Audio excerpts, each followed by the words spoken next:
টুকাইয়া মাছ রান্না করি। কি মাছ? রুই মাছ। এটা কড়াই বসিয়ে দিলাম। আচ্ছা, কড়াইটা গরম হলো, তারপরে মাছটা ভেজে নিলি? তেল দিলাম। কড়াই গরম হলে তেল দিতে হয়, তেলটা গরম হয় ধোয়া ছাড়ে, তখন মাছ দিয়ে মাছটা ভাজতে হয়। এবার মাছটা ভেজে নিয়েছি। এবার কি মশলা এবার করছিস? ওই মাছের ওই তেলের মধ্যে আবার জিরা ফোড়ন দিলাম, আর শুকনো লঙ্কা, তেজপাতা দিলাম, আর গরম মশলা দিলাম, এলাচ, লো লবঙ্গ, ফ্লেমে দারচিনি। নাকি? হ্যাঁ, 3টা কম মাছ দিয়ে দিলাম। এরপর আদা বাটা দিলাম একটু, তারপর হলুদ দিলাম একটু, বাবা কি দিয়ে ধোঁয়া! কষিয়ে, ও কিছু হবে না, কষিয়ে একটু দই ছেড়ে দিলাম, দই দিয়ে কষিয়ে এই যে ধোয়া চলে গেল।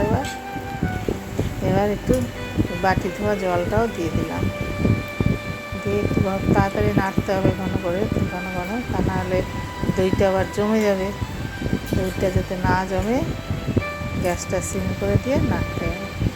নেড়ে এবার ভাজা মশলাটা দিয়ে দিলাম, শিলে বেটে যে মশলাটা বেটেছি ওই মশলাটা দিয়ে দিলাম। আচ্ছা, তেল উঠেছে? তেল ছেড়ে গেছে। এবার একটু জল দিয়ে দিলাম, বাহ, দারুণ দেখতে লাগছে। কাঁচা লঙ্কা ছেড়ে দিলাম।